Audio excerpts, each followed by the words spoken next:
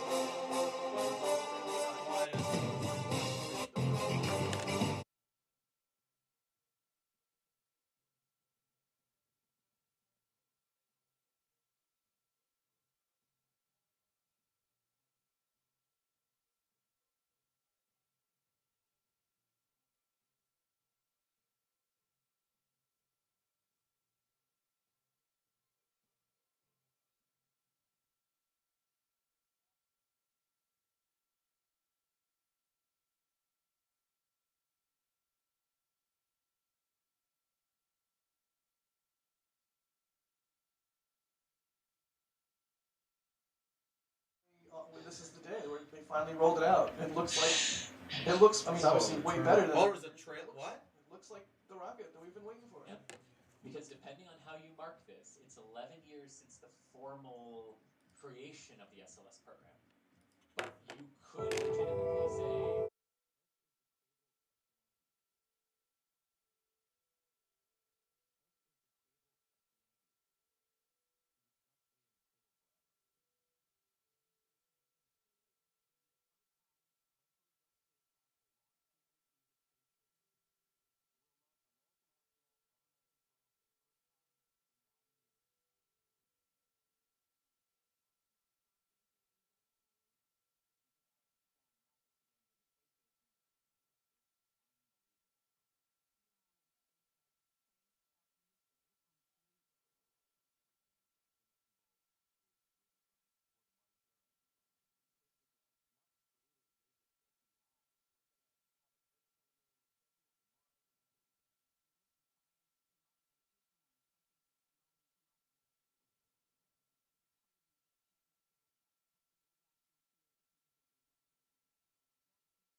When they got even, I guess it kind of looks like they slowed down or stopped again.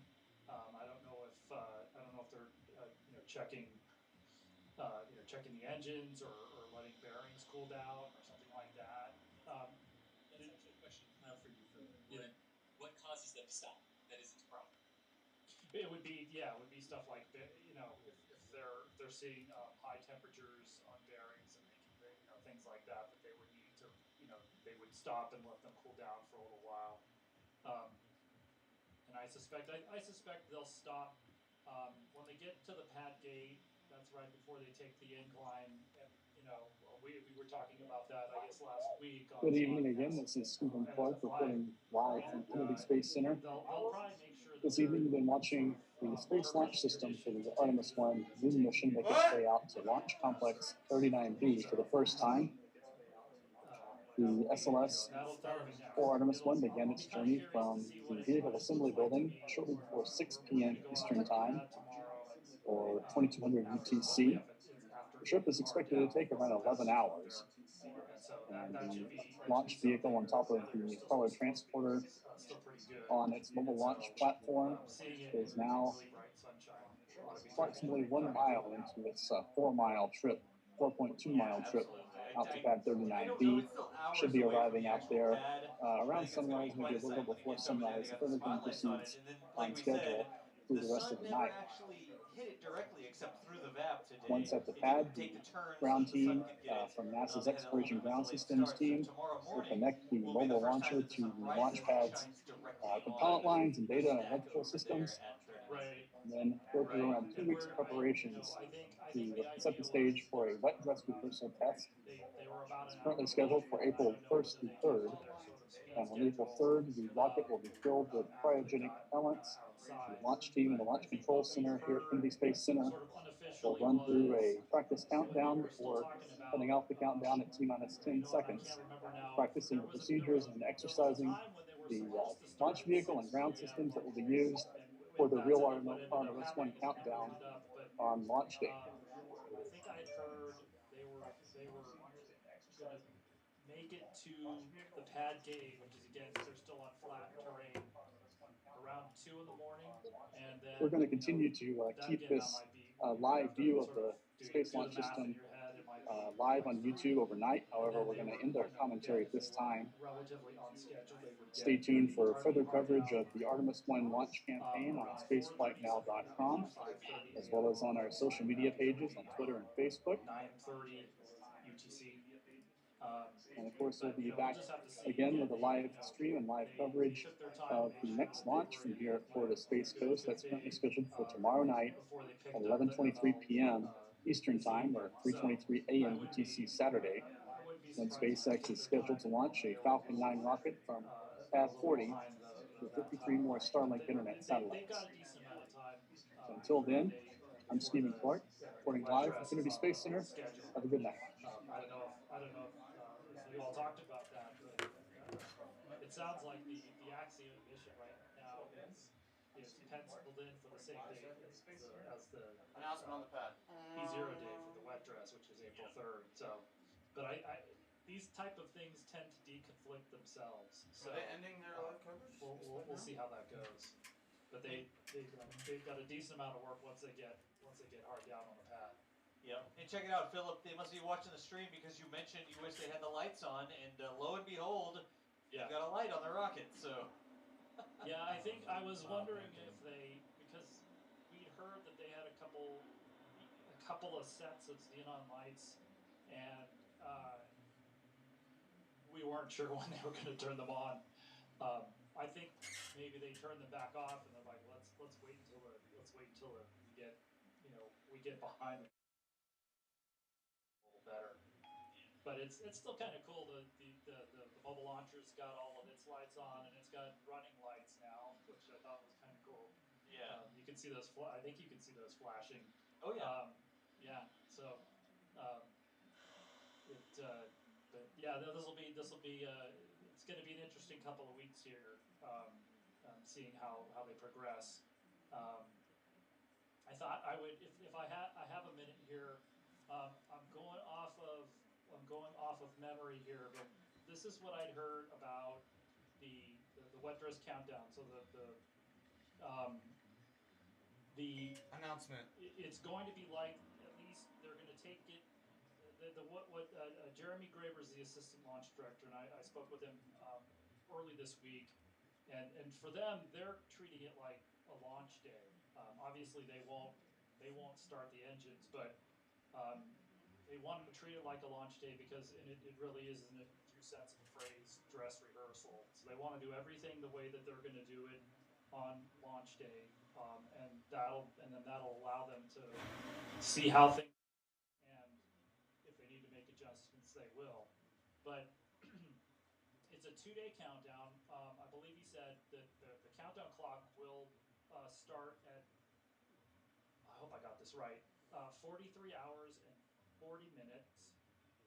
And there are only two there are only two planned holds in the countdown. The first one is at T minus 6 hours and 40 minutes, and it's a 90-minute hold, and it's at that, if the folks who remember the shuttle days, they would do a hold right before they committed to propellant loading for the vehicle, and that's what that'll be. They'll have the mission management team meeting, and they will poll as to whether they're gonna go poll for loading the vehicle during that 90-minute 90-minute hold. And then the only other hold is a 30-minute hold at T minus 10 minutes. The difference between wet dress and launch, though, is, and I think we'd heard, just to back up, I think they were talking about in the press telecon that they did a couple of days ago, in terms of the time of day, they expect tanking to begin around 7 a.m. local time, which would be about 11 a.m. or 1100 UTC. That would be on April 3rd if they stuck to their schedule. And that was before we were talking about a possible, possible having the Axiom crew launch on 39A on the same day. But for the wet dress rehearsal, they're planning on doing 2 terminal countdown runs, which means they start at 10 minutes and then they walk down to some point short of ignition. So oh, the good. first It's one on Sunday.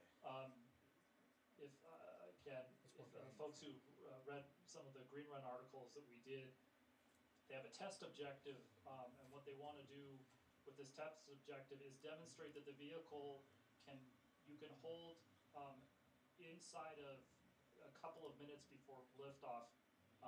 This system has the ability to stop inside of 10 minutes, hold, resolve an issue if it can be resolved, and then continue, as opposed to a lot of the systems are more straightforward and not as complicated. And usually, what they'll do though is if they have an issue that they have to, if you hear a call in the loop, hold, that usually means that they have to recycle back to their starting point.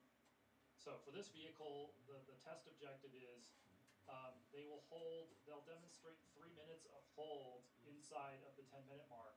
And what Jeremy Gravel was telling me was they're not, if they get all the way down to the 90-second point, which is where they do the power transfer, where the core stage goes from ground power to battery power, if they get all the way down to 90 without having any issues, then they'll just stop at 90 seconds and they'll hold for 3 minutes. And then on that first run, then they'll pick up the clock and they'll run all the way down to 33 seconds, which is where the handoff happens between the ground launch sequencer and the core stage computers. And for the first run, they'll hold at 33 seconds, and if that happens on launch day, they'll have to recycle, and they will in this case too.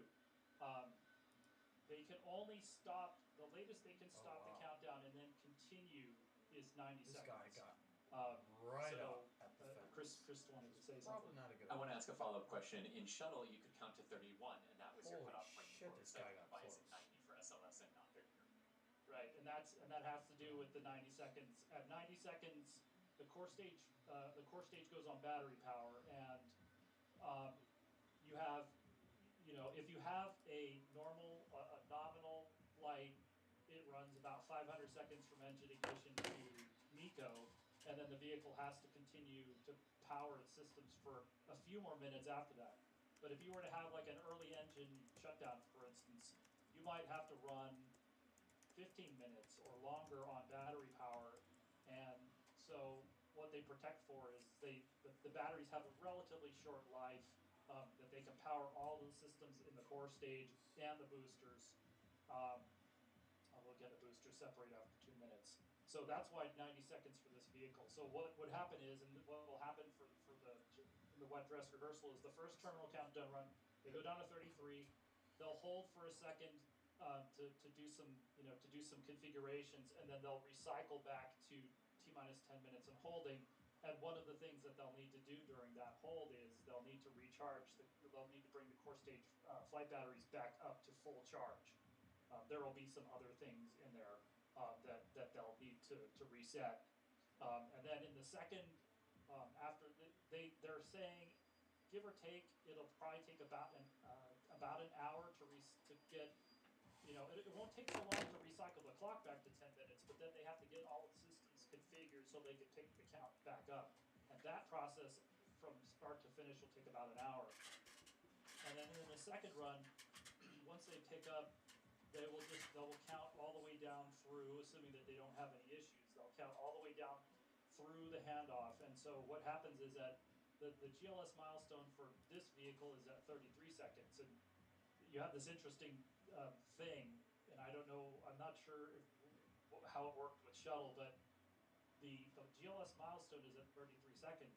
Well, the core stage has its automated launch sequence, which is called the autonomous launch sequence. That actually doesn't start until 30 seconds, and so there's a little bit of handoff in between them. But what they'll do in this one is they'll continue to count down through, all the way down inside of 10 seconds. I don't know whether they're right. Right.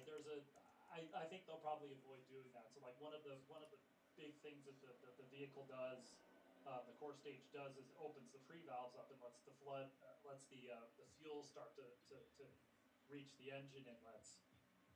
They probably won't do that for this, but there's you still have the way I like to describe this is, they talk about this handoff and the vehicle has control of all of these different functions. Well, the vehicle's in control of the vehicle, but you still have all these ground systems that have to continue to operate. So, for instance, the ground launch sequencer and the ground systems will still release the pre-liftoff water. So all the sound suppression, ignition overpressure, water release, that's controlled by the ground. The hydrogen burn-off igniters, those will be inhibited for this. So at least that's what I was told, is we won't see water, we won't see the H buoys, HBOI, hydrogen burn-off igniters. We won't see them fire those, but they also probably won't.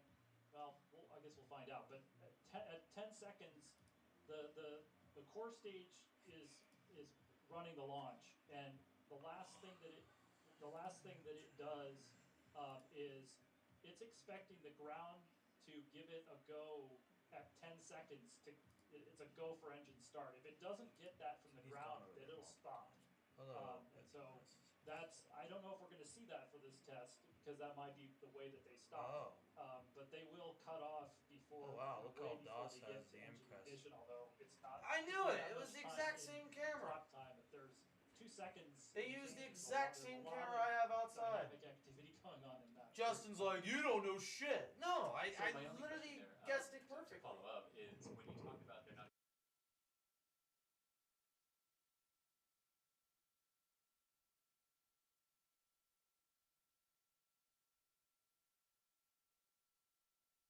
Why not test the water system, since that's so critical? I think there's a couple of things that I can think of. One of them is just to avoid getting water on the vehicle. But the other thing is they've tested the water system with the mobile launcher, and I mean it just. I think they can cut it off in the middle of the sequence, because the way that it works for this vehicle is, and I think it worked to a certain extent like this for shuttle, is they flood the flame hole, which is where the core stage engines on this vehicle start up into. But then they have a series of valves that are opened in a staggered sequence, and so what they're doing is they're timing the full flood of water, which gets sprayed all over the mobile launcher deck, right for solid rocket booster ignition, and they want the biggest amount of water flow on the mobile launcher deck at SRB, at and after SRB ignition. And so the issue here would be if you were to release all of that and let that go. It's gonna, it made a pretty big mess when they did the test with just the mobile launcher by itself, and I get the feeling that since they've already tested the system, that they don't want to have to do that unless they have to do that, which would be like on a launch day. If you got down inside 10 seconds and you had the engines start up and then they had some sort of a cutoff, you'd see some amount of that water release happen, and of course you would see that the hydrogen burn-off igniters would start at 10 seconds. But this is really what they're trying to test out here is the coordination between the ground systems, the ground control, and the flight systems. And you know, in this case, you've got the full-up vehicle, you've got all the core stage systems, all the ICPS systems, all the Orion systems, all the booster systems, and they want to make sure that they're able to handle the entire data exchange that goes on in the final 10 minutes and then in the final 30 seconds. And that's what this is focused on. And again, this is going to be the first time. This won't be the first time that the core stage has been fired, but or loaded. But this will be the first time, I think, that this particular ICPS unit, you know, it's obviously a variant of the Delta second stage, but this unit's never been wetted before, and so they'll get to do that, and they'll also make sure that the ground system has both stages ready to start when they get to that point in flight. So they're basically what Jeremy Greber told me was they're gonna do everything like they would do it on launch day with the vehicle as much as possible. You know, there'll be things like again, they don't have like the pardon me, they don't have the full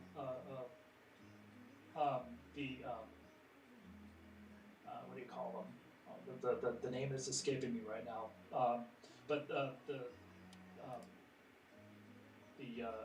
charges for the for like the separation bolts and things like that. They don't have I don't think they have the SRB. The igniters for the SRBs are not fully armed at this point. But they're not going to get down to that point in the countdown anyway. So, but they want to make sure that when they do this on launch day, that they've got everything tuned as best as they can for the first time that they've ever done it. So, that's kind of in a long-winded nutshell what the general plan is for the wet dress rehearsal. And so, we'll just have to see. We'll have to see how long it takes them to get there. They have set aside a decent amount of extra time because they're doing some of these pre-countdown operations for the first time. So,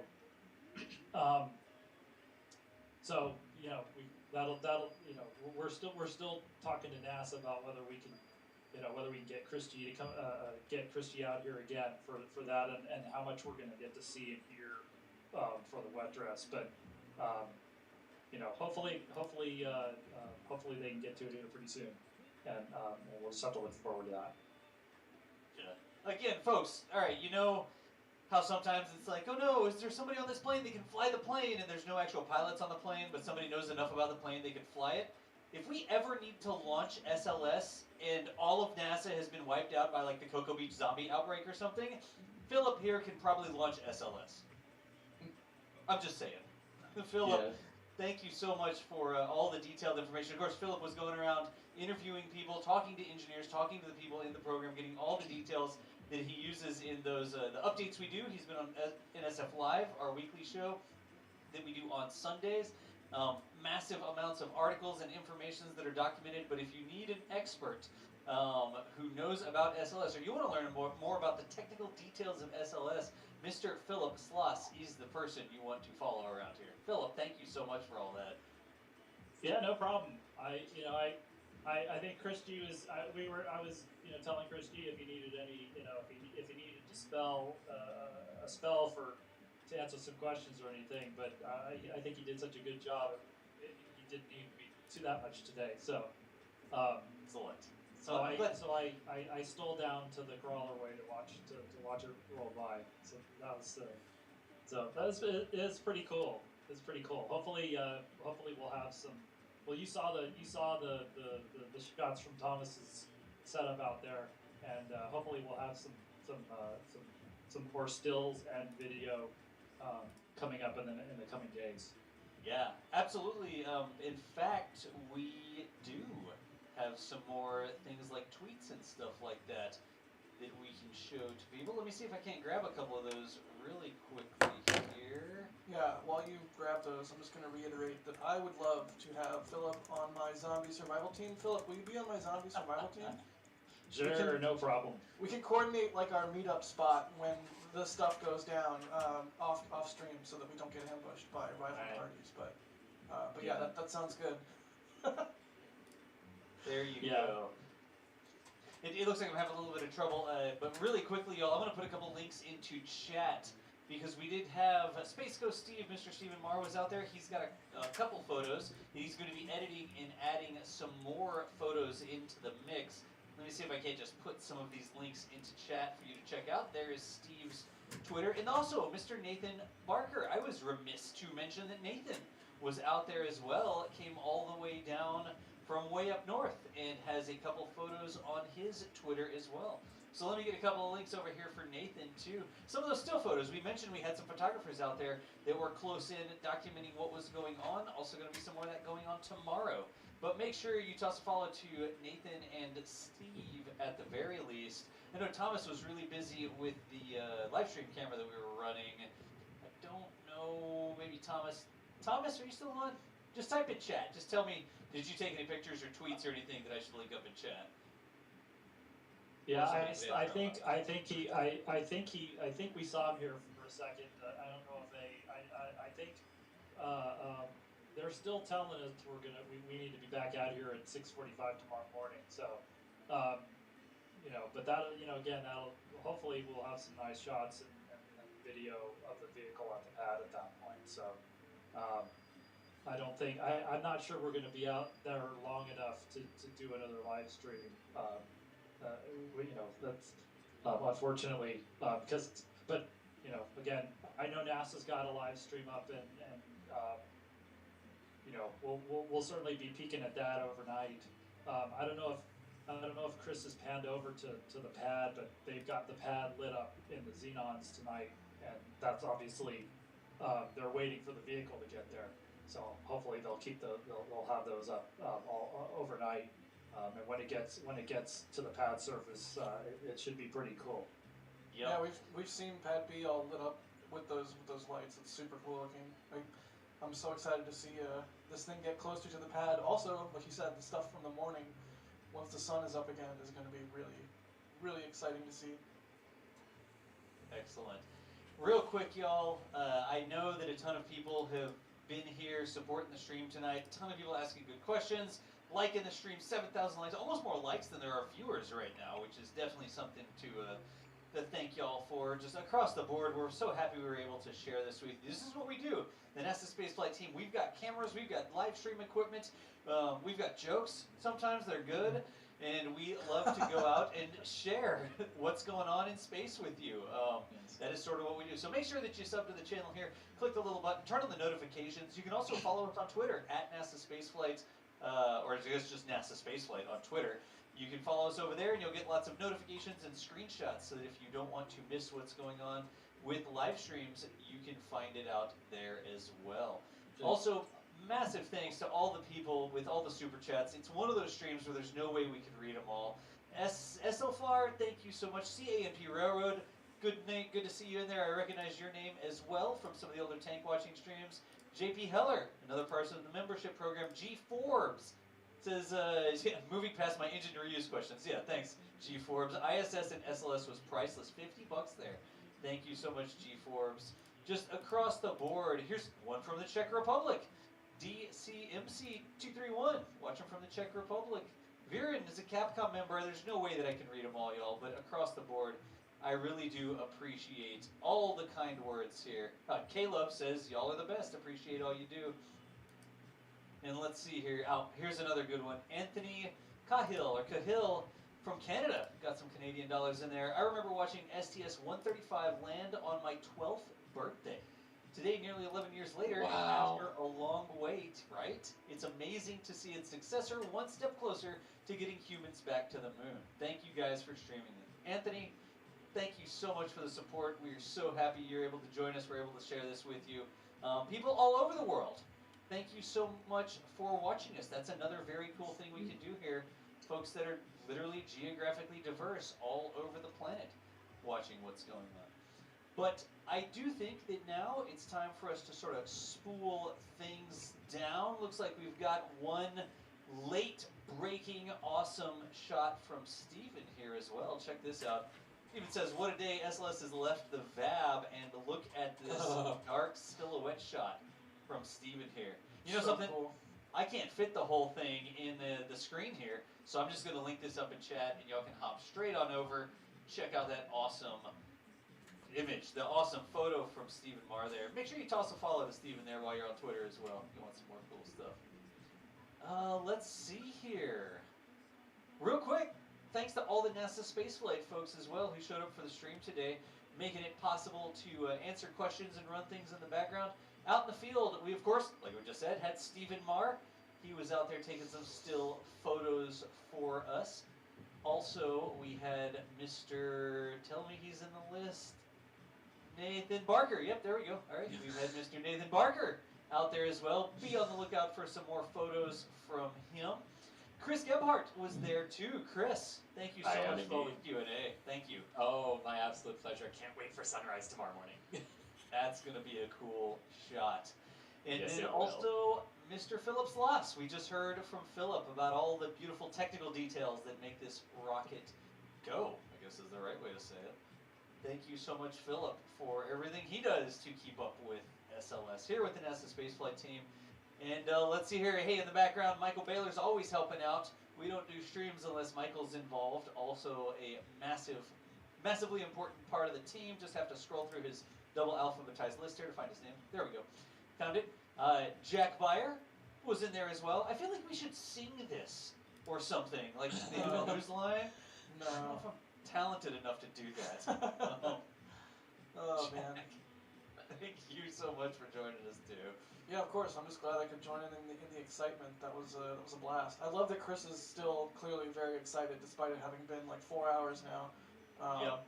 Just happy to be here. Thanks to everybody for the support. Can't wait to see the stuff from the morning. Excellent.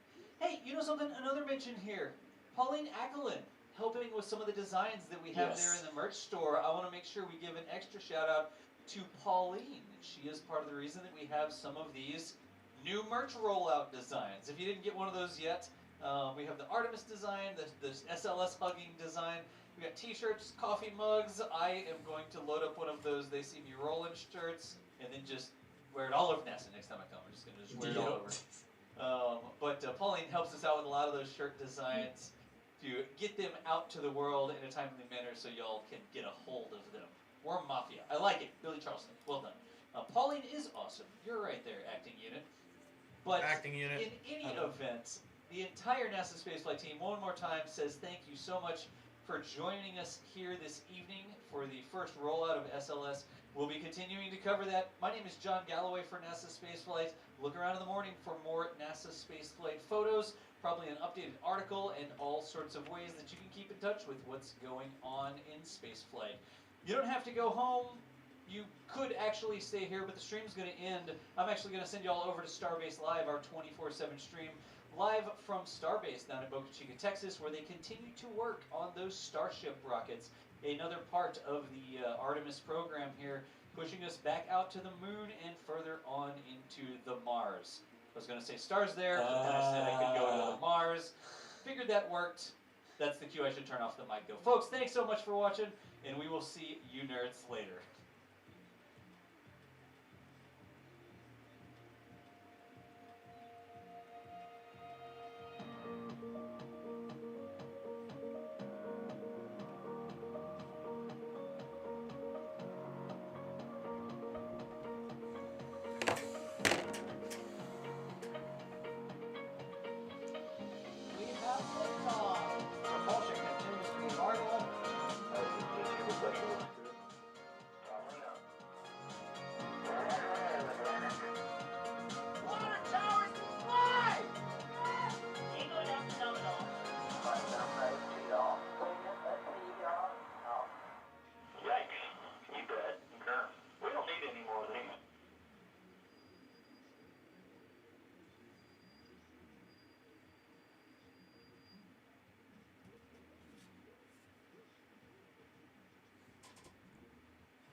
This is called a snap indenture or an overdenture. This is on the upper jaw, and I can just snap these teeth right out of there. You can see that it was a little tough. So these are the implants that go in the jawbone, and then of course on the denture or the prosthetic itself, we have these access holes, and they're actually called locators on the snap indenture, and then you can just locate where the implants are and snap them right back on there. They actually are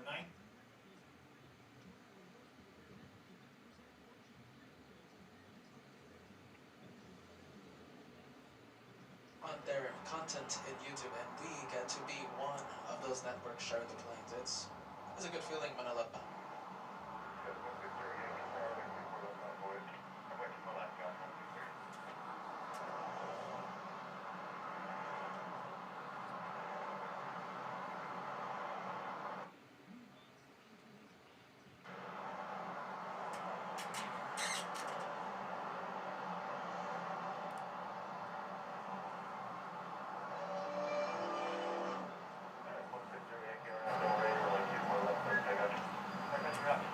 Sarah, I wish you a happy St. Patrick's. Are you ready, Sarah? So before we started the show, right, I was planning on a green show. I was planning on green overlays for the broadcast today, celebrating St. Patty's Day.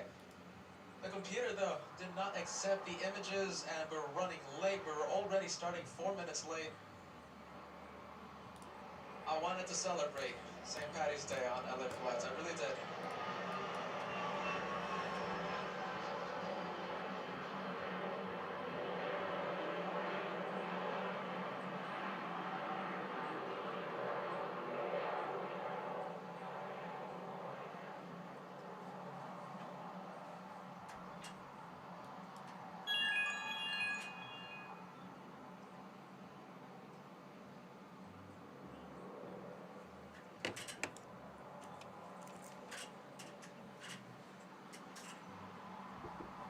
Are you ready, my friend? I thought you were already doing that job. That is a long waiting process, my friend. I sent another congratulations. I still remember when you came up to the bridge and you let us know about that. That's pretty cool. You're gonna have to send us a wave, my friend.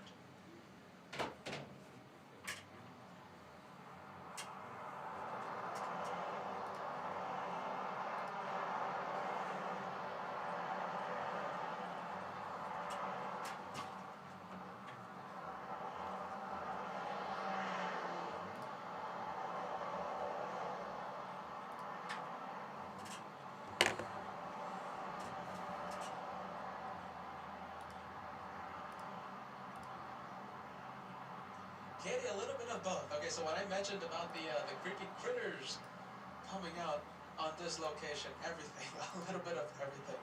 I'm mostly scared of the ones, the creepy crawlers. So yeah, I definitely don't want to be here at night for several reasons. Last time back on Monday, right, we were packing up and it was already dark and I was hearing frogs, and yeah. That's just one of many.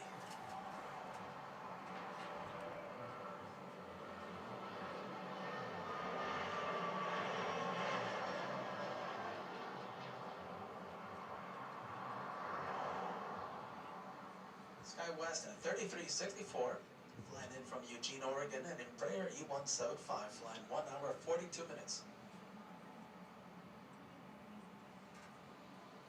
Hey, that's a pleasant surprise. I was sure that one was heading south. Lufthansa 453 heading back to Munich, Germany. That's an A350-900, making a north side departure.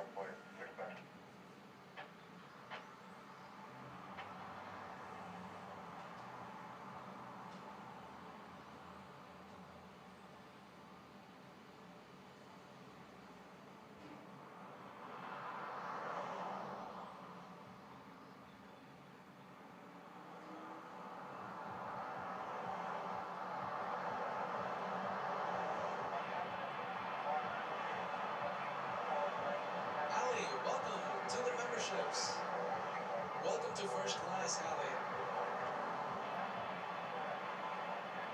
I thank you joining first class. And I do hope you enjoy your stay here at LA Flights. Here on LA Flights.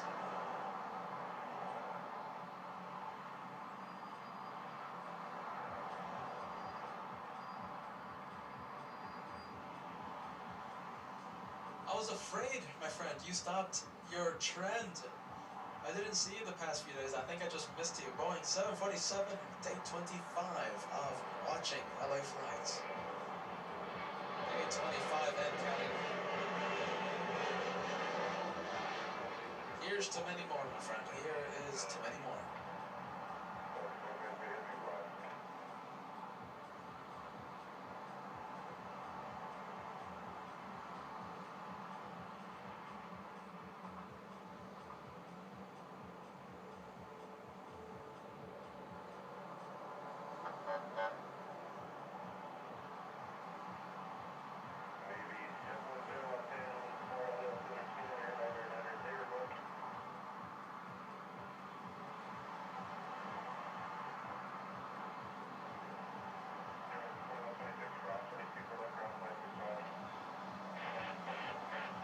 Darian from Valley Village.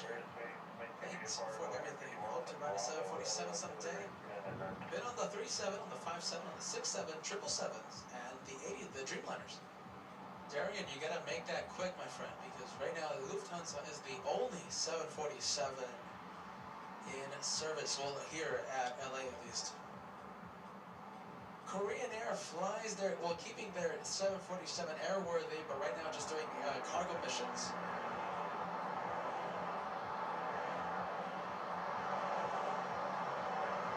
You gotta do that really quick, Darian. Thank you so much, my friend. I gotta do that really quick. That's one of my dreams.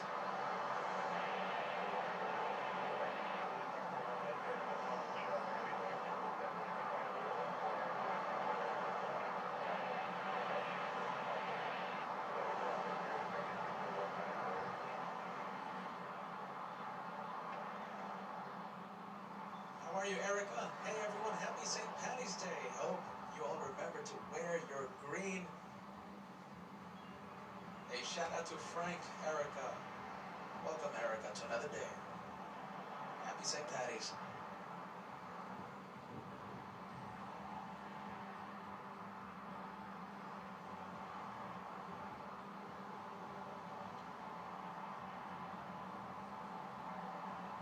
Philippines, 102 from Manila, a 777 flying almost 12 hours.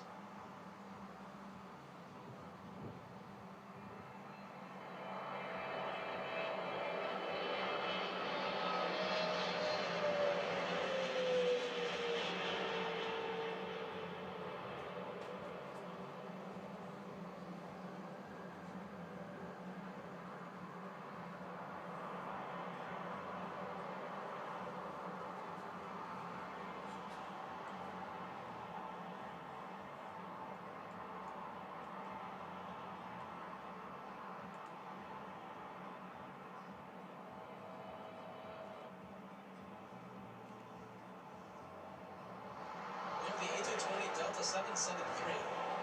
That's our flight number 773 heading to Houston, Texas. Lined up and ready to go. Lufthansa number 2.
Agent 541. That was an A319. Flying in from Bellingham. Bellingham in Washington, the state of Washington.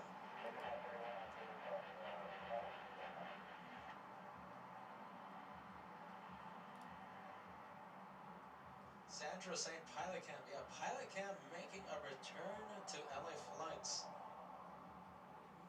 Sandra, the creator, the crew gave us the name of Pilot Cam back in the day, several months ago.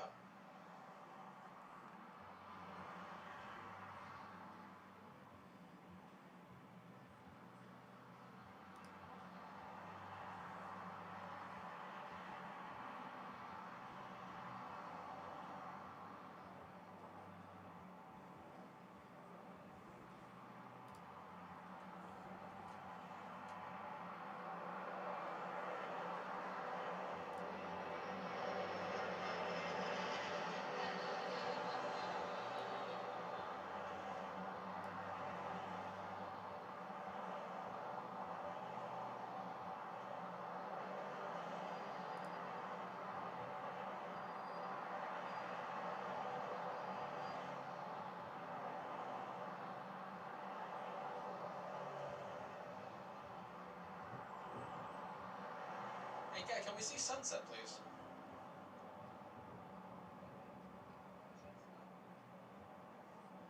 Alright, so we have that 737 Southwest on Echo. That will be leaving in just a few minutes. And look at the sky, look at the view from Cat Hill. I can't wait for sunset, guys. Sunset happening in half an hour.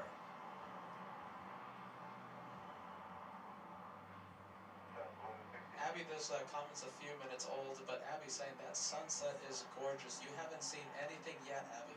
Give me half an hour. Can't wait for sunset, guys. Sunset happening. And Sarah, yeah, get ready, guys. Half an hour sunsets with LA Flights.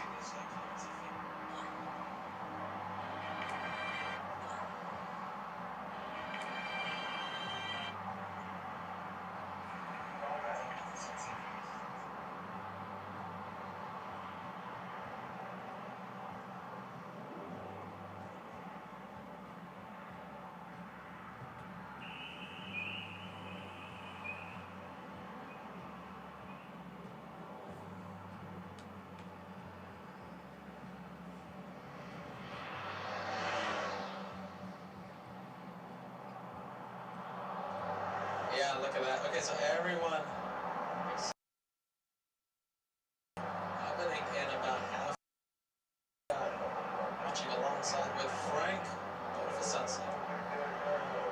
Joshua Leclerc, beautiful. Awesome sunset. I'll say it again, you guys haven't seen anything yet. Robert M, you're gonna miss it, my friend. See you on Saturday, Robert. An all-access member here on LA Flights. What you do, my friend? We'll see you on Saturday.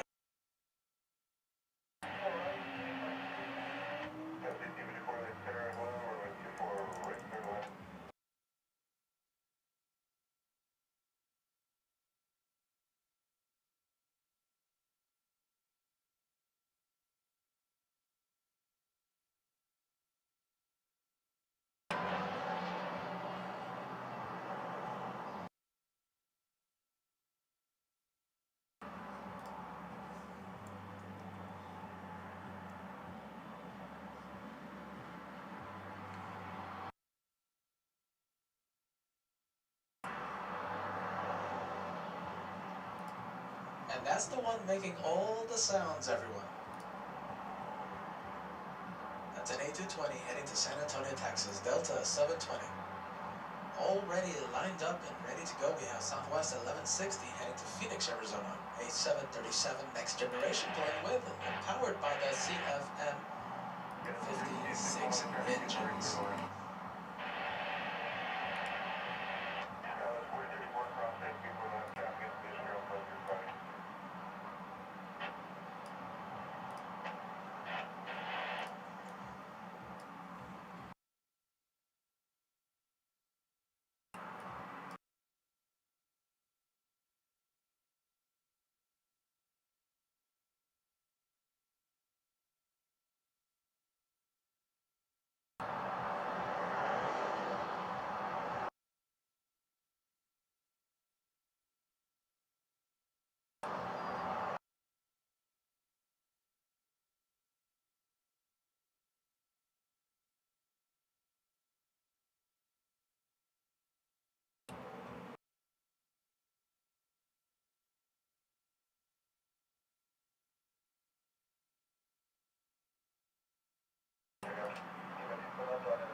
the departure lifting off heading to San Antonio, Texas, Delta 720, the arrival. Now you briefly saw SkyWest 6261 flying in from Seattle, Washington. And Embraer E175 as Joshua stays with the A220.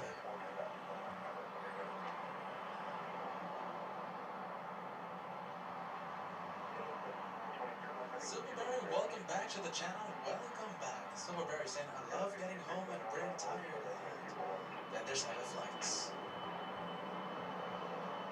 Cheers for that, Silverberry. Welcome to other flights.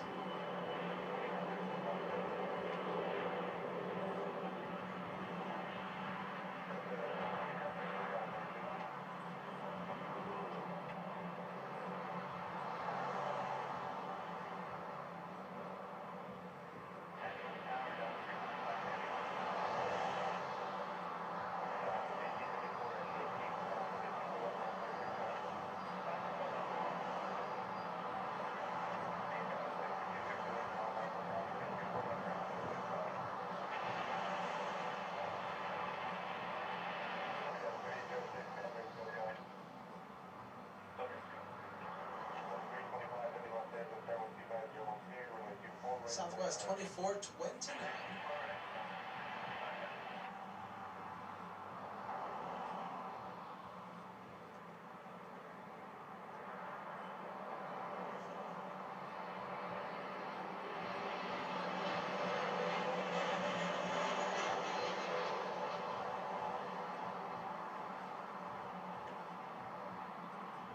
Oh, and the full moon, everyone. Hold on a minute. We're also going to take a look at the full moon. Hopefully it rises soon because the creepy crawlers are starting to get out.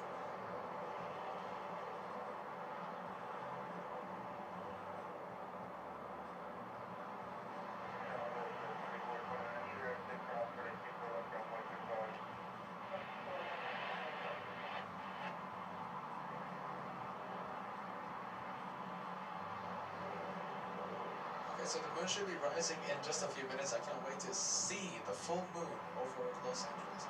For those of you who watch LA Flights, or for those of you who are new to LA Flights, you will know that we love the moon here on the channel. We have something called Moonshot. We zoom in, we take all of you directly to the moon.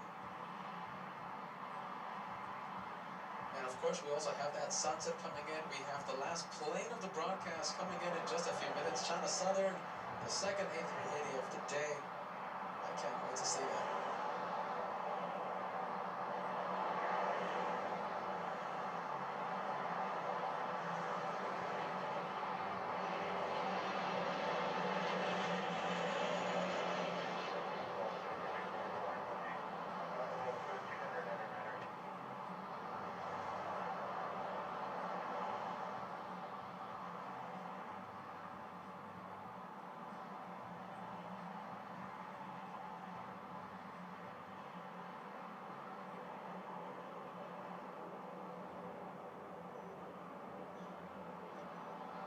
The arrival that we just saw, that was Alaska Airlines 398 flying in from Seattle, Washington, a 737. Next generation. Up next, we have, as I look at the good old phone, we have a heavy one. We have an A350 Delta. Talk about a plane that we don't see much often. This is Delta Airlines flying in from Atlanta, Georgia. Delta 325, that's the flight number. 4 hours of flight time.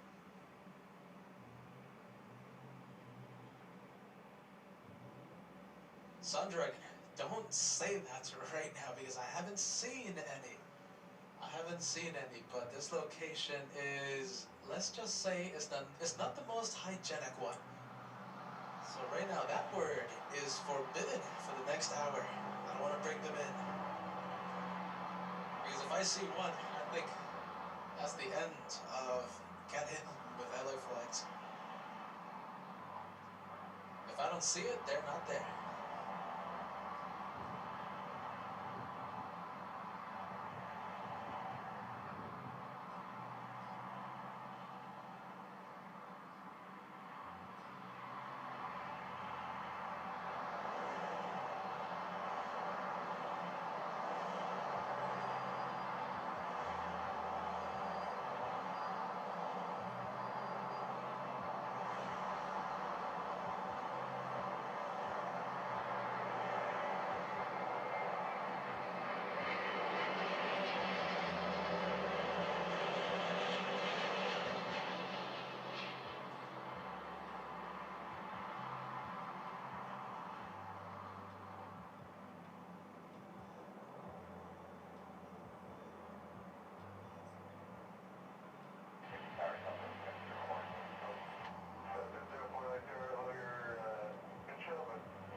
Are you ready? I would love to see that. Galileo fan 665. If Eddie is around, friend, it would be amazing. It would be the highlight of the day if he could give us a wave. If not, I wish the best for him.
You know, too bad, everyone. I think there's just too much cloud layer. And I don't think we're going to be able to see this, the full moon. Oh, too bad. Sunset happening in just about 15 minutes. Sadly, the moon, the full moon, hiding behind clouds for today.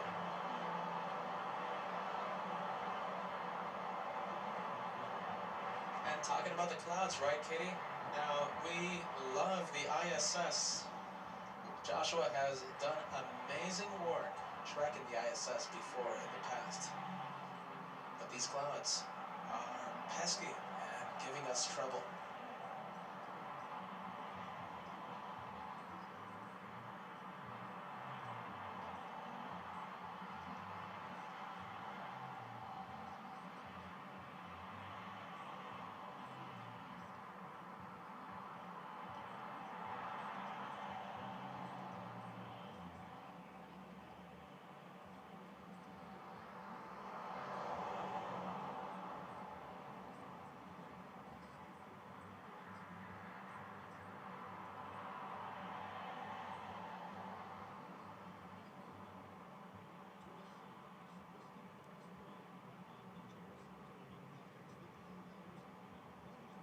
The last plane of the broadcast over downtown Los Angeles. China Southern, how many times have you heard me say this flight number? I'll say it again. China Southern Airlines 327. 12 hours of flight time. This is a Super A380. Right now over downtown Los Angeles, should be touching down in 3 minutes.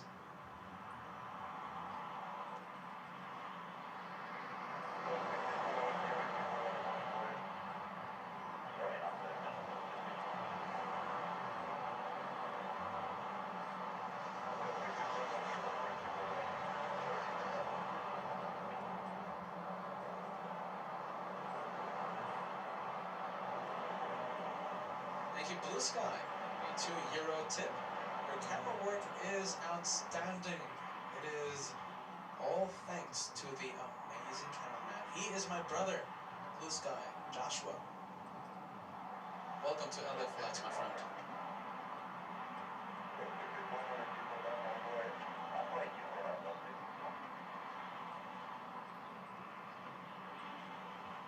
Okay, so this A350 is looking spectacular with the lighting.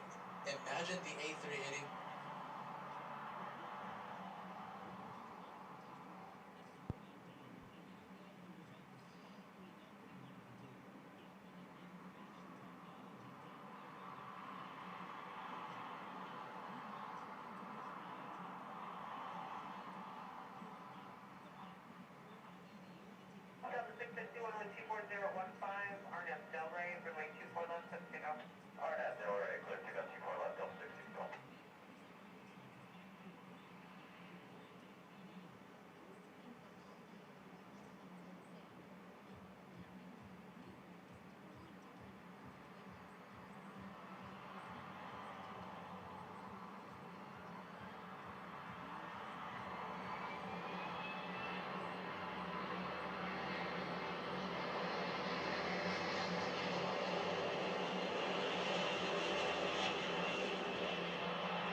The lighting is incredible right now. China Southern only about 2 minutes away. Thank you, Laura, 820, an amazing super sticker on the live chat. I thank you for that. Thank you so much, Laura. Milton De Leon, welcome back, my friend. I'm back.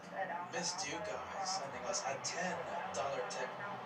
Thank you, Laura. Thank you so much. And thank you, Milton De Leon. Thank you so much, guys.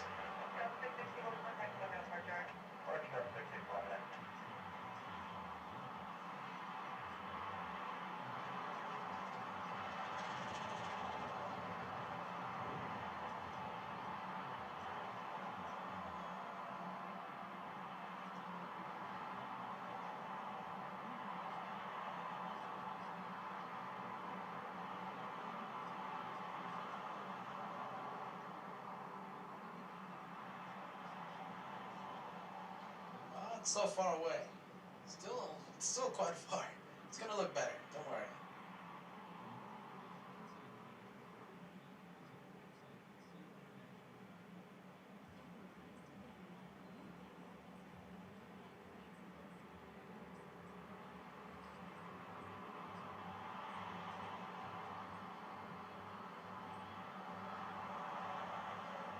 Francois, you are absolutely right. If you're thinking of an A380, you are absolutely right. That is the second A380 of the day, flying 12 hours from China. And that right there is the last plane of today's show. I already know I'm going to be staying until the sunset, so I think we're going to make the one more plane the one more sunset for today. After the sunset, we will sign out.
What do you think, everyone? Can we pass 3,100 likes in the next few seconds as Joshua zooms out so we can take in the sunset to the right side of your screen and the massive A380, the last plane of today's show on your left. So that was the last plane of today's show. We're going to stay until sunset. Sunset is happening in just about 10 minutes. 3,100 likes. It is just around the corner.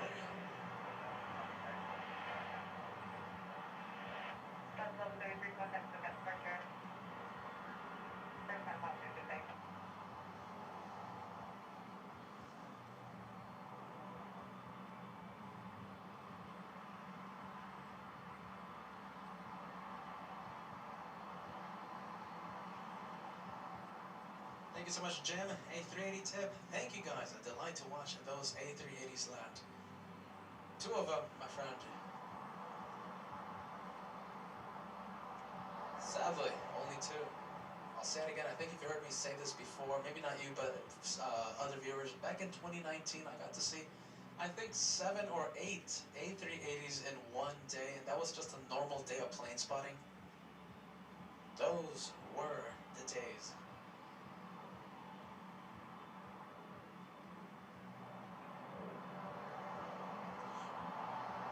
Oh, lightning round. I absolutely missed this lightning round. Well, there it is, expired. Freaky, I thank you for all that you do. The $2 lightning round until 6:54 already expired. That is my fault. And I'll say it again, Freaky, I do apologize for before.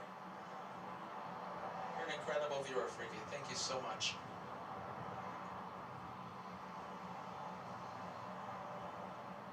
Blue Sky, thank you once again, a €10 tip. I don't have money, I don't have a job. I live off my savings for the last 10 months, but this is worth every dollar. Thank you for sweating it up. My life right now, much love from Austria. Yeah, Blue Sky, I appreciate that, my friend. Sit back, relax, enjoy the planes here on LA Flights. I appreciate that. To Arizona, St. Speechless. That was a pretty good arrival, my friend.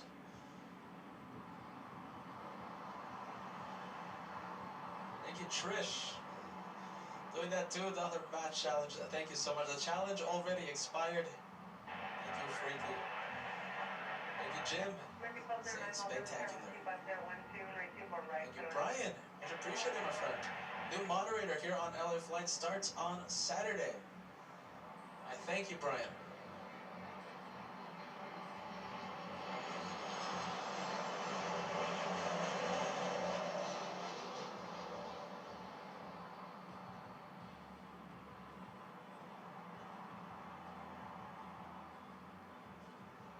Southwest 1065 flying in from San Jose, California, a 737 as Joshua films the sunset. And I think we're going to be ending the show with this. What do you guys think? Oh, that's an extreme zoom. Thank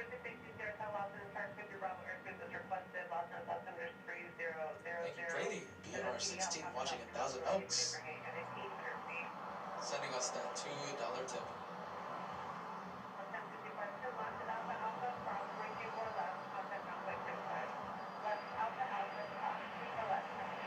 Thank you, Wendy.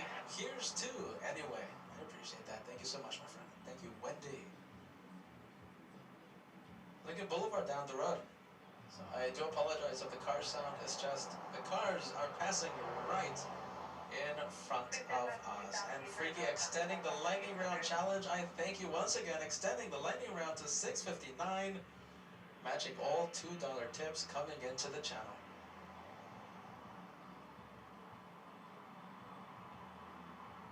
So I guess we're going to finish off with the bonus 1 more planes. The sun, let's see, setting right now. I think we won't be able to see the actual sunset because of the clouds.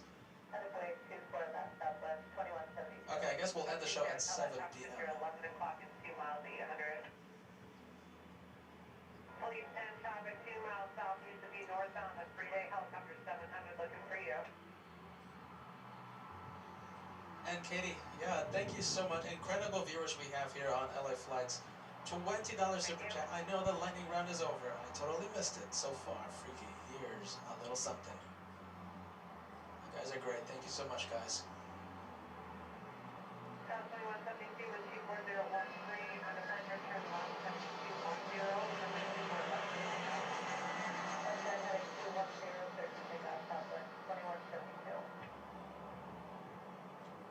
Sky West, 32, 44. Flying in from El Paso, Texas, that's a CRJ 700. Landing a beautiful golden hour.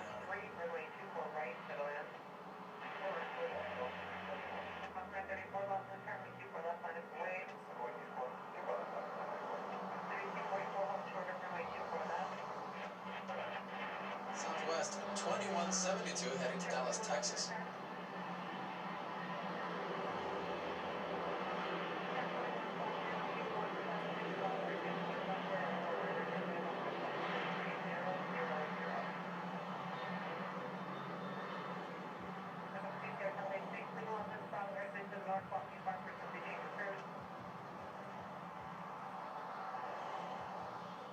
Yes, sir. Number 2 Sierra Town, leaving the Los Angeles Bravo airspace to North Squawk, VFR frequency change approved. 210 traffic, no factor. 934, next downgrade with 24013, runway 24 left for the takeoff. Takeoff 24 left, Southwest 934.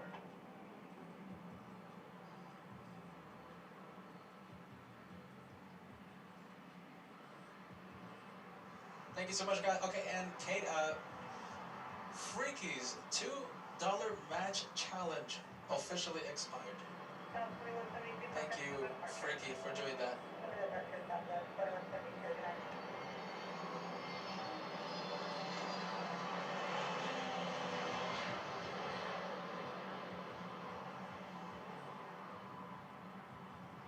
And so it's one of these days that I don't want to end the show. I mean, you know I love my 10-hour shows, my 11-hour shows, but we're going to be ending it. I'm trying to wait for the moon, but there's just too much clouds in the distance, so we won't be able to see the full moon over LAX. Silverberry celebrating 3 months with LA Flights. Here's my 3 months. The flights anniversary, flights anniversary. Thank you for Silverberry. 3 months already. I appreciate that, Glenn. Thank you so much. The match challenge already expired. A freaky match. Love that. Erica, thank you so much. That's a $10 tip. Always good to tune in and watch the planes with you all. Always appreciate you, Peter, Joshua, the moderators. You're all awesome. I second that notion, Erica.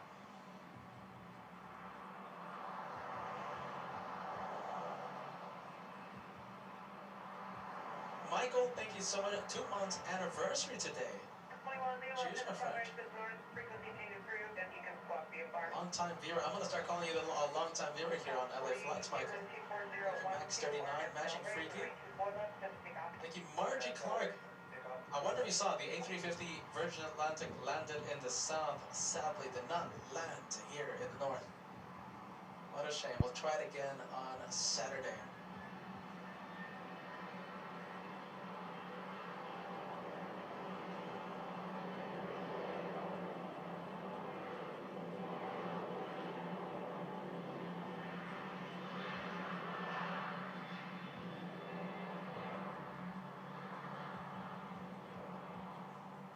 Southwest heading to San Jose, Southwest 4082, that's the flight number. That's the 737-800. Getting a move on. I didn't say that the entire day. That's one of my signature trademarks. That's Southwest, getting a move on. Thank you, Manila. You got it, Freaky. Going north.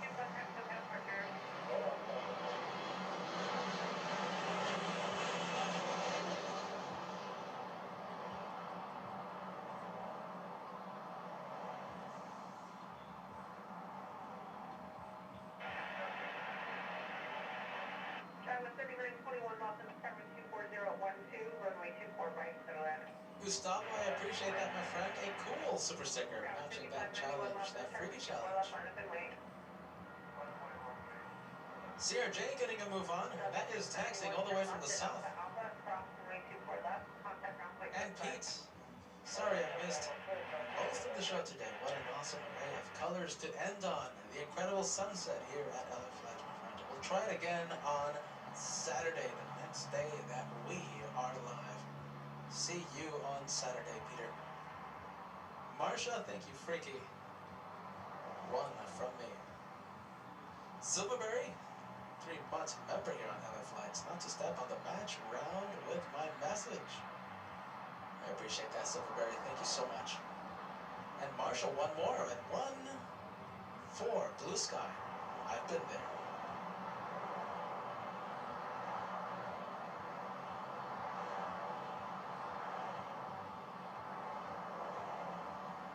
Noah, yeah, happy belated birthday. Mathman is Awesome's cousin. You are celebrating a belated birthday, my friend. Thank you, Noah, for that. A shout out to Mathman is Awesome.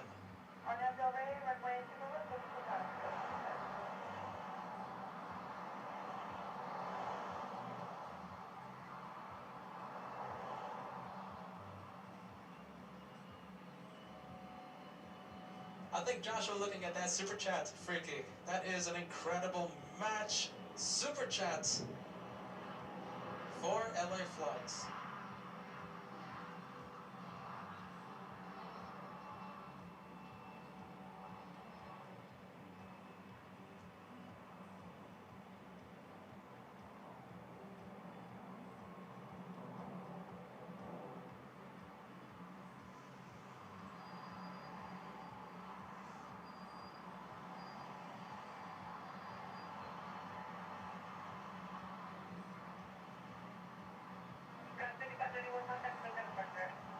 It pains me that we can't see the full moon.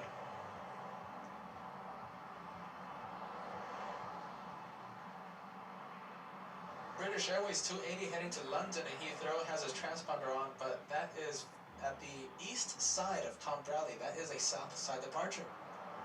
I can't make that the one more plane. And I'll put your incredible message at $75 tip. Added them to and added my own tip. Everyone here is a family. The LA Flights family, Freaky. An incredible group of people here on LA Flights. That's an incredible tip, Freaky.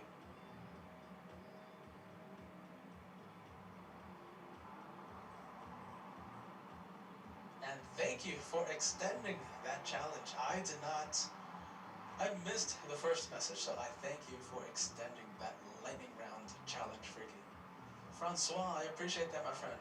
Thanks, buddy. Yeah, I appreciate that. Thank you, Francois. Thank you, BK. This channel is all aviation, astronomy, cosmos, a bit of car spotting as well, all kind of car spotting, wildlife spotting, a little bit of everything.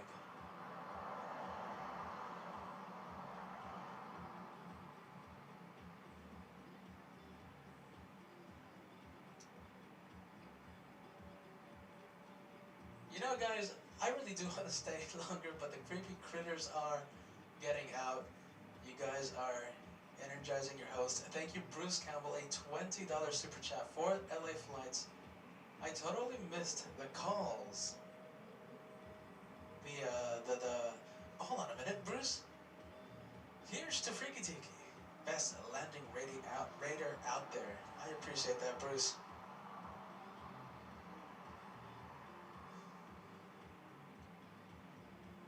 Bruce Campbell, an All Access VIP member here on LA Flights. Are you ready? Let's see. Do we have anything coming in? Or anything worthy?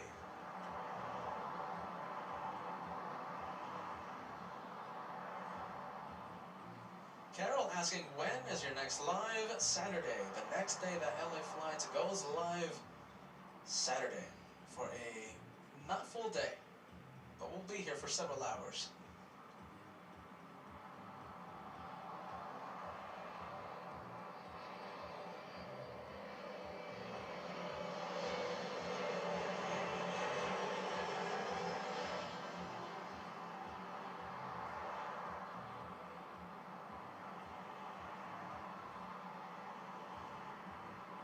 I am making this one the official one more plane. It pains me that that the moon is not visible.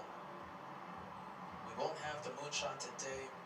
Saturday, guys. We'll be back Saturday. A special shout out to the mods here on LA Flights.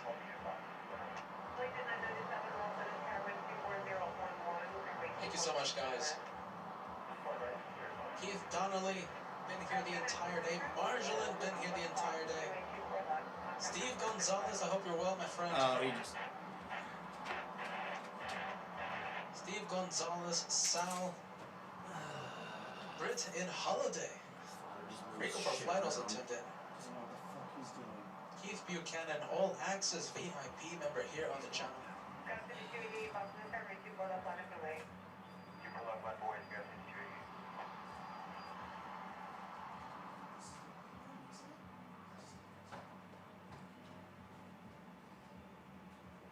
And a special hello to Carol as well. I wonder if you're watching right now. Carol watching in Taiwan. Happy Friday. As I struggle to keep track of the days. Happy Friday, Carol, if you're watching. Alright, this is it. Thank you for watching, guys. Wonderful LA Flights. You're still there, aren't you? We will end with the departure of SkyWest, Little Embraer E175. Heading to Monterey, California. This is SkyWest 5288. You are the very last plane for the LA Flights broadcast. Or I lose other callers.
A final good night, everyone. Thank you for watching LA Flights Live, the home of the one. God, sorry, I'm listening. The home of the one more plane.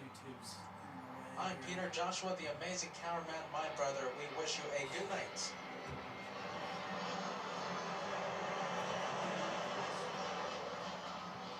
A good night from Southern California. Freaky sending us a last-second super chat right before I was going to end the broadcast. Freaky, you are amazing. Keep those land ratings coming in, Freaky. You are an amazing viewer. See you guys. See you, LA Flights family. Bye-bye.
even though I do like Katsu.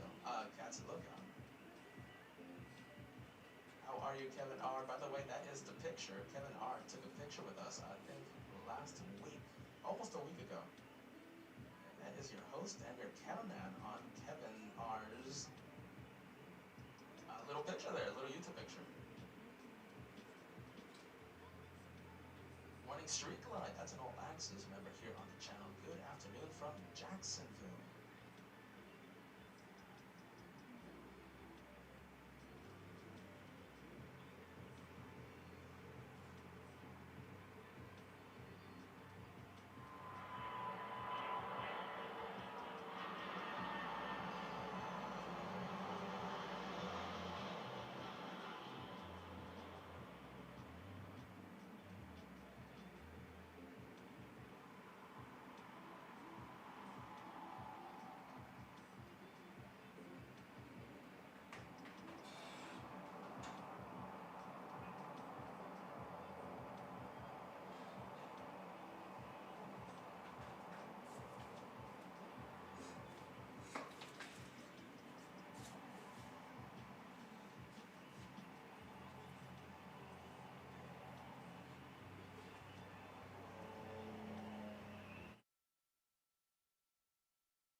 Feeling better lately, no?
Super chat for the channel. You should do a live stream before sunrise.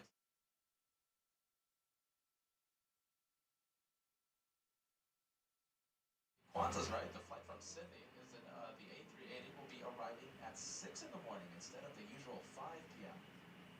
So yeah, sunrise streams coming up. I still don't know the schedule, still don't have it mapped out, but sunrise streams coming very soon to LA flights.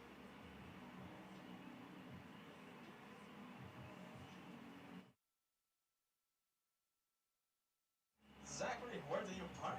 Zachary, far away, my friend. Far away. It's not that easy to get.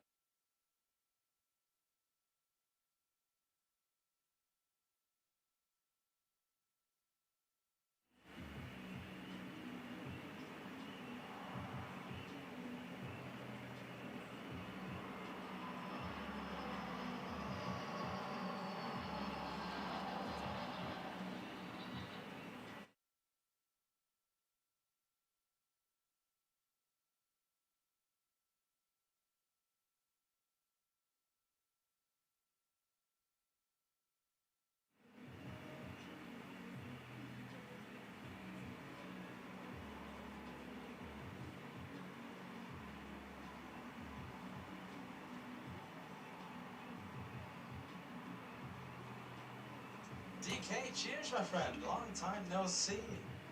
What do you think of the new location here for the channel? For the channel, this new location. DK, 3 months of All Access VIP. That is top of the line. DK, I hope you've been well, my friend.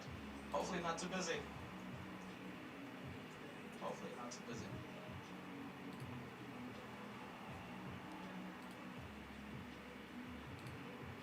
Ray. Newbie here, family through YouTube. watching this kind of stuff. Oh, I am enjoying this, and thank you for this. And get ready, Ray. You are a newbie, right? Sunsets here on LA Flights. We might do a little night plane spotting, depending on what we see. The full moon's gonna be rising over Los Angeles at 6:42. Oh, it's gonna be a good evening today. Ray, welcome to LA Flights Live with Peter and Joshua. I'm the guy that's gonna be talking all day long. Joshua, the amazing cameraman, he's my brother. And we welcome you to LA Flights.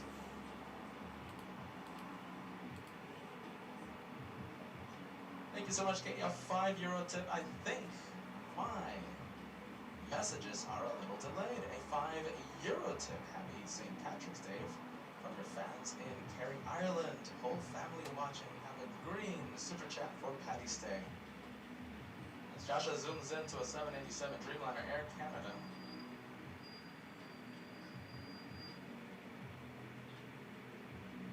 Air Canada 792 heading to Toronto, Canada.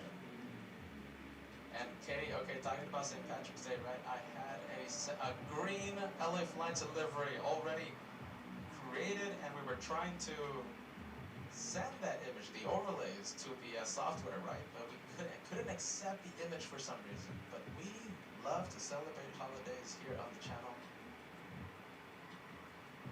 Sadly, though, we don't have a green overlay for the broadcast. And Katie, who's an all access VIP member here on the channel, someone who's certainly not a newbie. There we go. I can't even speak. To Peter and Joshua, perched on a hill, busy roadway in front, yet to deliver amazing sounds and sights for us. Thank you is not enough. Katie, an incredible all access VIP member here on the channel. Good day to you, Katie.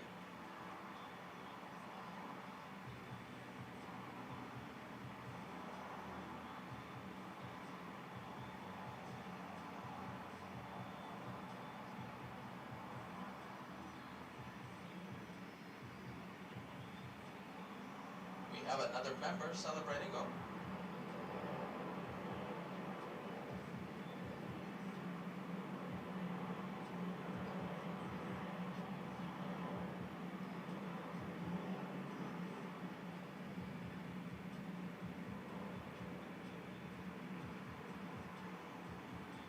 There's so much I want to get to. Lucas, celebrating a membership here with LA Flights.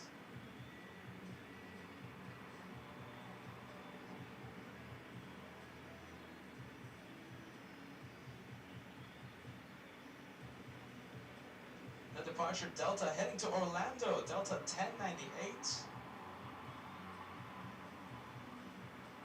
Lucas celebrating 2 months with LA Flights. Good afternoon from La Mirada, California. Looking forward to another splendid day of watching the planes.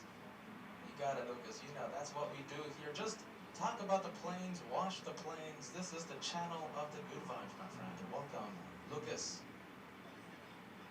to another day, and thank you for 2 months with LA Flights.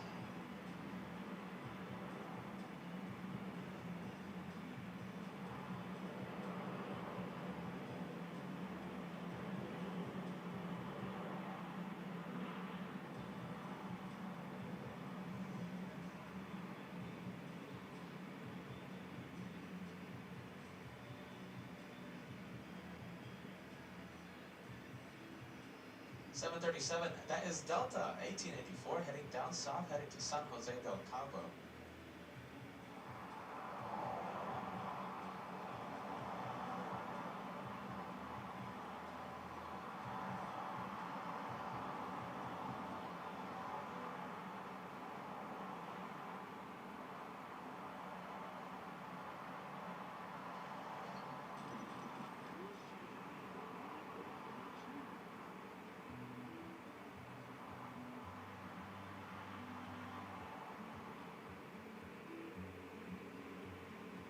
Vikram tuning in.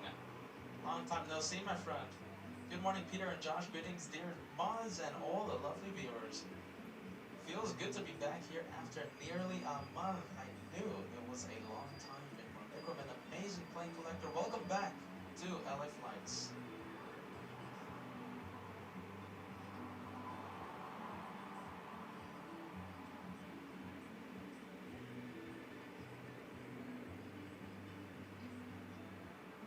Thank you so much, Paul. Paul_barn_builder, a $5 tip to the channel. Great work, guys. This is my second broadcast of watching. Looking forward to many more. We do this 4 days a week, my friend. Welcome to LA Flights Alive with Peter and Joshua. We welcome all new viewers to the channel.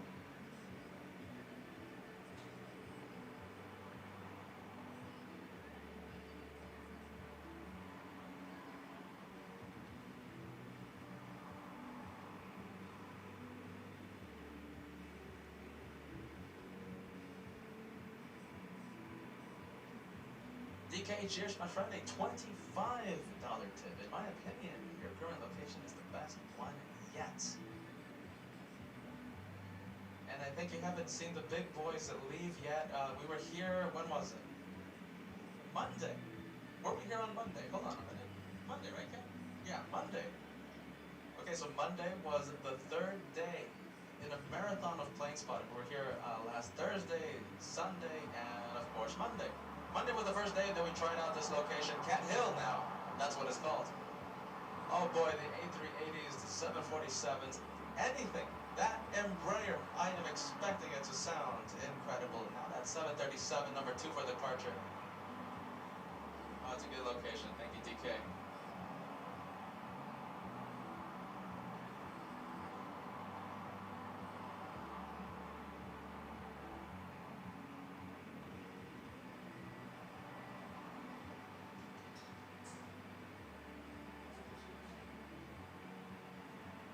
Now, are you Bruce, an All Access member here on the channel watching in wonderful Arizona?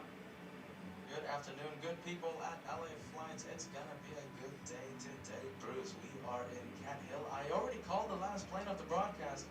It's gonna be the China Southern, the A380, arriving at 6:55 p.m. Sit back, my friend, relax and enjoy the planes.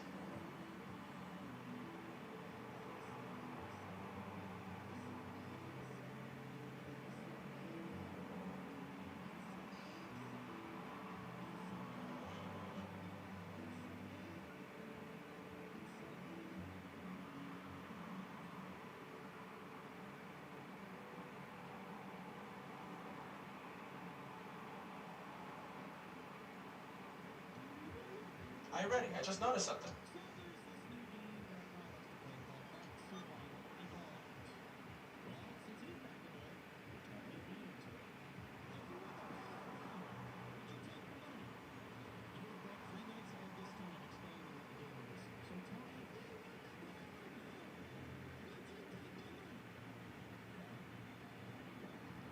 Okay, ATC should be on.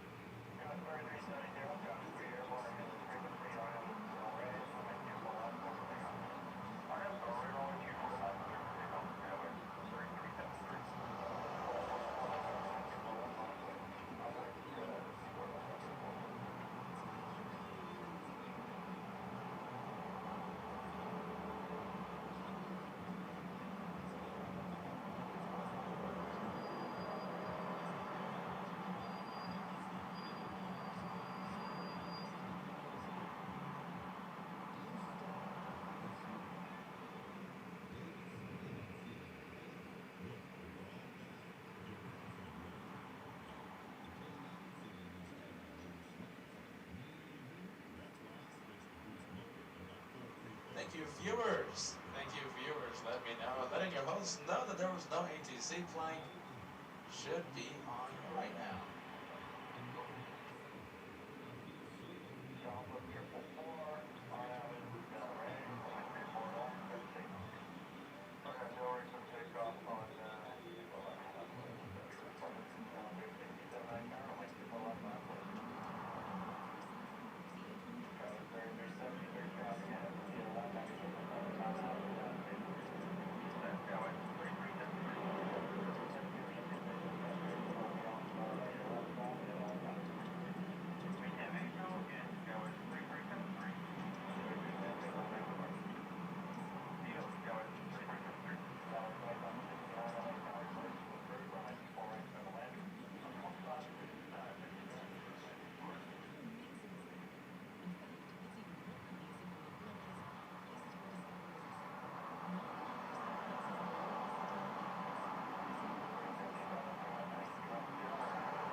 you so much, Paul. A 179 super chat from us all sat in crew room at NWAS.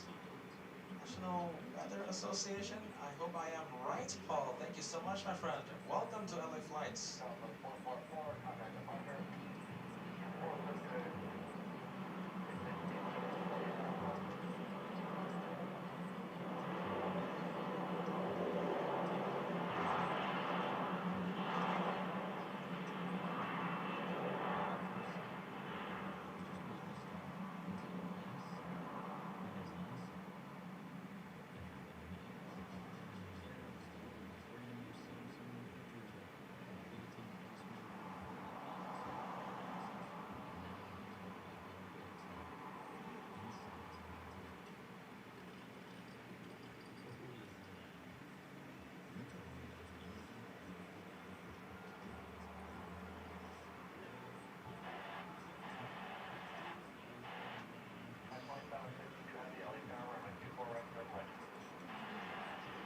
The departure heading to Atlanta, making a quick left bank right after departure.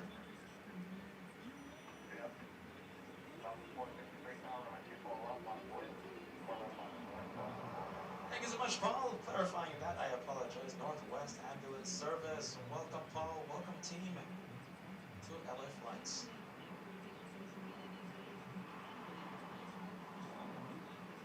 How are you, Marsha? Guys, how do I customize this amount?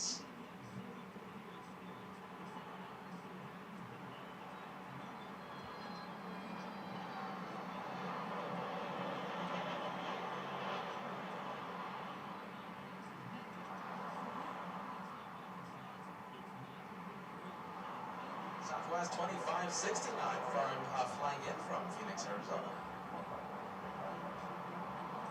And Marsha, going back to your question, I know that in PC, if you use computer, you can customize it. But if you're using iPhone, you can't.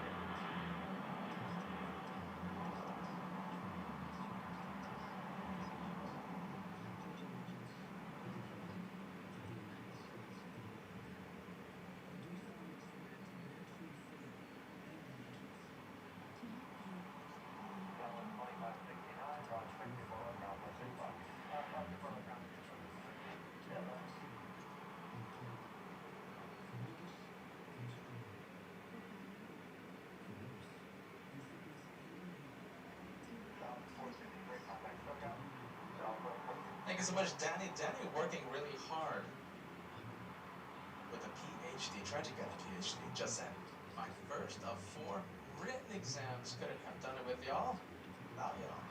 And a beautiful background. Thank you so much, my friend. Danny, great success, my friend. I wish you great success. Please keep us updated, Danny. And Nindo, welcome back, my friend. A $20 super chat. I do apologize for this delay. Thank you, my friend. Amazing help coming into the channel. Another superb stream. You guys are the best. And be careful out there. Not the safest location. I don't want to get into too much detail, but yeah, this is certainly worth it, though. Certainly worth it. This is such a wonderful location to hear the sounds of the planes.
the first heavy arrival of the day.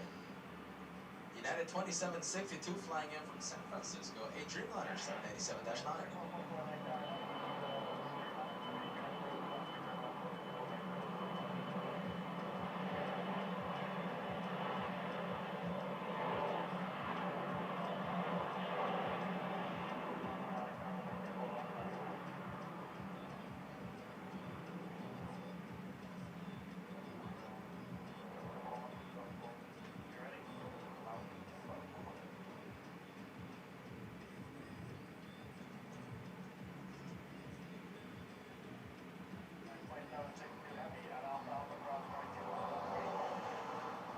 Thank you so much, Mark. A $5 super chat for the channel. Hello, LA Flights. Love the North shots. Tell me what you think of the sound, my friend.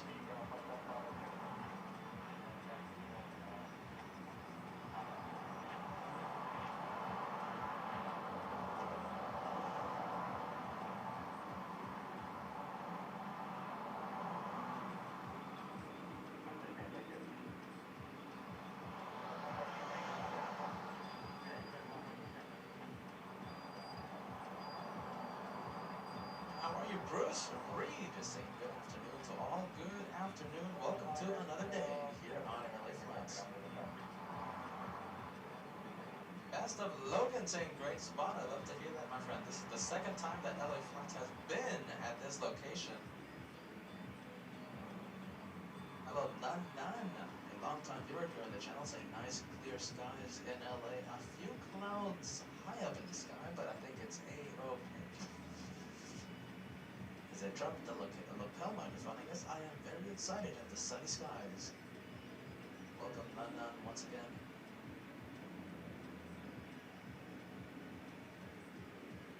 Thank you so much, AJ, once again, my friend. Soon I'll get on a plane and be seen on LA Flights.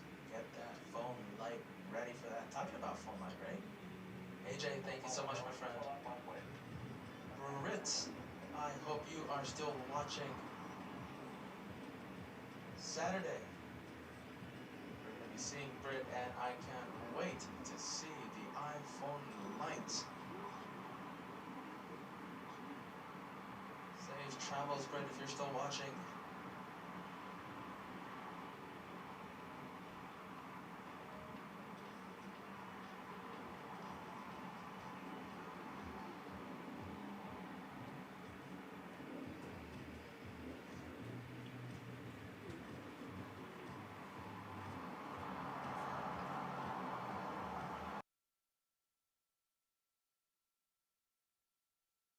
Las Vegas had a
a week, and I say it again. Thank you so much for having us on, my friend.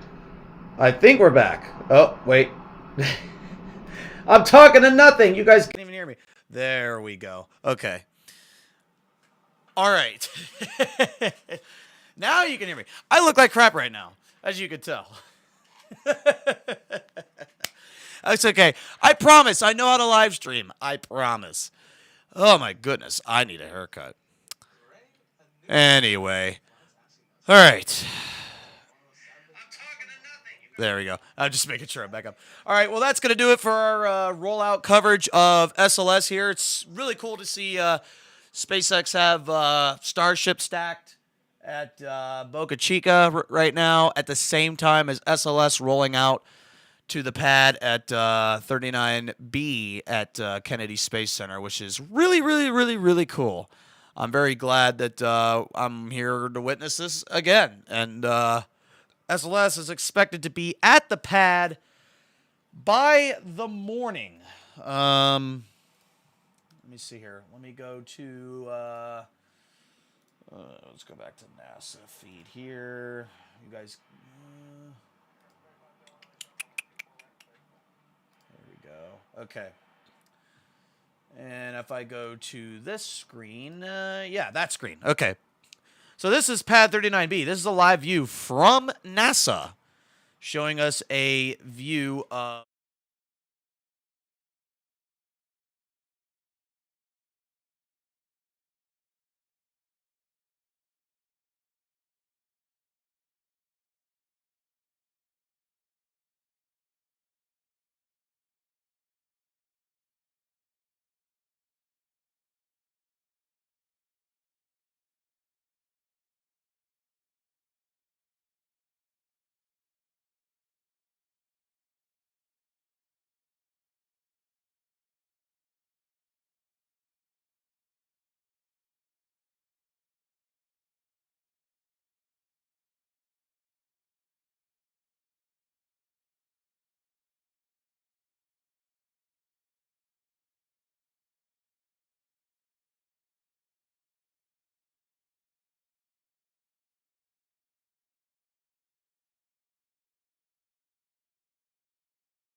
I just realized you guys still didn't hear me.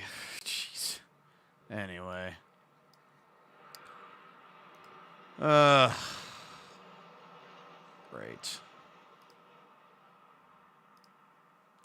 I forgot I have to redo all of my overlays. I just, can't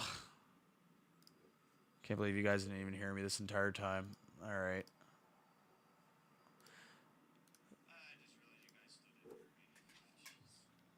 All right. Well, now I got to explain it again. So anyway, this feed right here is where SLS will be by the morning. They're saying the rocket should arrive at Pad 39B by mid-morning. And it'll be on this view right here. This feed right here is directly from NASA. So if you guys want to watch it, you could go to NASA's YouTube channel and watch the live stream there. And the rocket should be in this view by right before the morning dawn hours.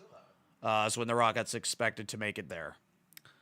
But we're going to end our live coverage. I don't really feel like pulling the other feed up right now because we can't really see the rocket anymore. Spaceflight Now still has a live stream up of the rollout, but you can barely even see the rocket on their stream either. But, so yeah, we'll look forward to seeing SLS on the pad tomorrow morning.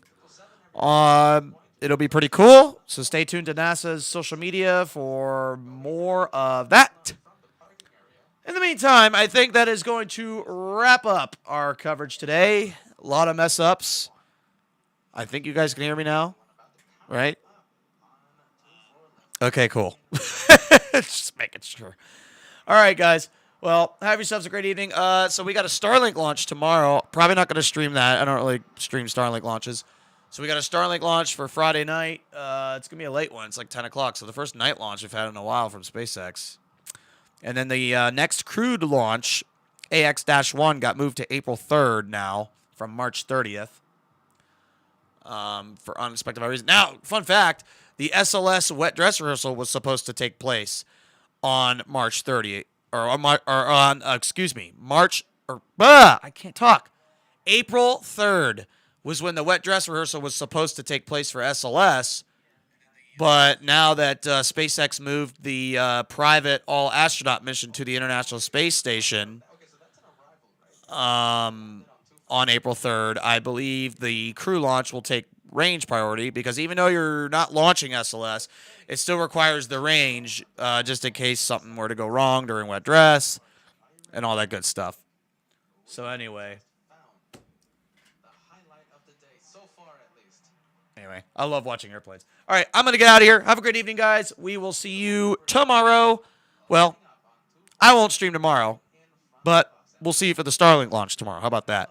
Check out BirdCam Live. BirdCam Live is our other 24/7 live stream that is currently on the channel.